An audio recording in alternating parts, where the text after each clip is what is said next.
நம்முடைய செய்தியாளர் வினோத் நம்மிடையே இணைந்திருக்கார். அலங்காநல்லூர் பகுதியிலிருந்து. அலங்காநல்லூர் பகுதியில் தொடர்ச்சியாக போராட்டம் நடந்து வருகின்றது. அந்த அலங்காநல்லூர் வாடி வாசலில் காளைகள் சீறி பாய வேண்டும் என்று அந்த ஊர் பொதுமக்கள், அருகில் இருக்கக்கூடிய ஊர் மக்கள் மற்றும் தமிழ் ஆர்வலர்கள், ஜல்லிக்கட்டு ஆர்வலர்கள், இளைஞர்கள், மாணவர்கள் திரளாக அங்கு போராட்டங்களை நடத்தி வருகின்றனர். மேலும் இன்று காலை அங்கு போராடி கொண்டிருந்த 200க்கும் மேற்பட்டோர் கைது செய்யப்பட்டிருக்கின்றனர். அவர்களை விடுவிக்க சொல்லியும் அவர்கள் மறியலில் ஈடுபட்டு வருகின்றனர். அங்கிருந்து நம்முடைய செய்தியாளர் வினோத் இணைந்திருக்கிறார். வினோத், தற்பொழுது அந்த பகுதியில் நடைபெற்றுக் கொண்டிருக்கக்கூடிய அந்த போராட்டம் குறித்து சொல்லுங்கள்.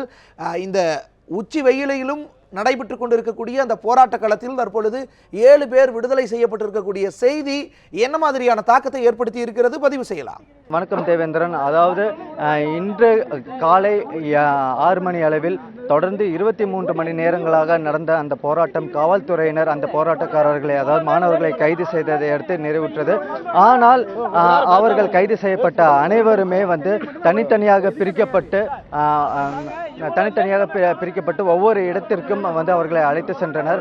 வாடிப்பட்டி, சோழவந்தான் உட்பட 4 இடங்களில் அவர்களை தங்க வைத்துள்ளனர்.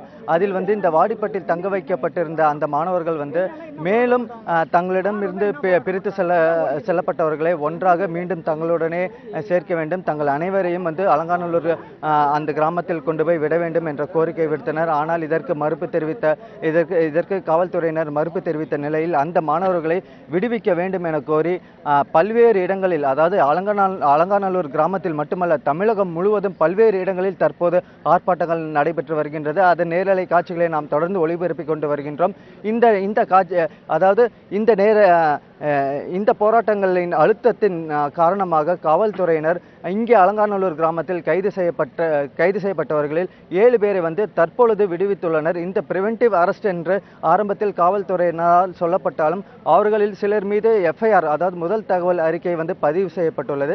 அதில் இங்கே தற்பொழுது அலங்காநல்லூர் கிராமத்தில் நடந்து கொண்டிருக்கும் இந்த போராட்டக்காரர்கள் இந்த போராட்டத்தில் கைது செய்யப்பட்ட அந்த மாணவர்களை விடுவிக்க வேண்டும் என தொடர்ந்து கோஷங்கள் எழுப்பி வந்ததாலும் பல்வேறு அரசியல் கட்சியினர், அதாவது திமுகவை சேர்ந்த சட்டமன்ற உறுப்பினர்கள், அதிமுக சட்டமன்ற உறுப்பினர், நாம் தமிழர் கட்சியின் தலைமை ஒருங்கிணைப்பாளர் திரு சீமான் அவர்கள் ஆகியோர் இந்த போராட்ட களத்திற்கு தங்களது ஆதரவை தெரிவித்து இருந்த நிலையில் காவல்துறையினர் அந்த 7 பேரை தற்பொழுது விடுவித்துள்ளனர். அந்த 7 பேரும் இங்கே அலங்காநல்லூர் கிராமத்திற்கு கொண்டு விடப்பட்டுள்ளனர்.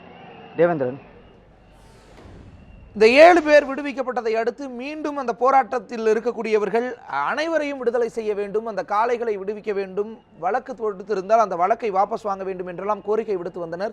அந்த நிலைப்பாடு குறித்து விளக்குங்கள். இன்று காலை முதலே அந்த மாணவர்கள் போலீசாரால் கைது செய்யப்பட்ட பின்னர் தொடர்ச்சியாக அலங்காநல்லூர் கிராமத்தை சேர்ந்த ஆண்கள், பெண்கள், சிறுவர்கள், சிறுமிகள், வயதானவர்கள் என அனைவருமே இந்த போராட்ட களத்தில் குதித்துள்ளனர்.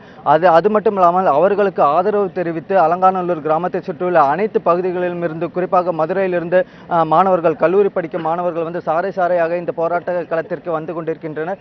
அதே போல இந்த அலங்காநல்லூர் கிராமத்தை சுற்றியுள்ள மற்ற கிராம மக்களும் இந்த போராட்டத்தில் ஈடுபட்டுள்ளனர். அவர்களுக்கு பல்வேறு அரசியல் கட்சி தலைவர்களும் தங்கள் ஆதரவை தெரிவித்து வருகின்றனர். மேலும் இந்த போராட்டம் தீவிரமடைந்துள்ளது. இந்த 7 பேரை விடுவித்தால் மட்டும் போதாது, மேலும் இன்று காலை கைது செய்யப்பட்ட அனைவரையுமே விடுவிக்க வேண்டும் என்பதே இந்த கிராம மக்களின் பிரதான கோரிக்கையாக இருக்கின்றது. தேவேந்திரன்.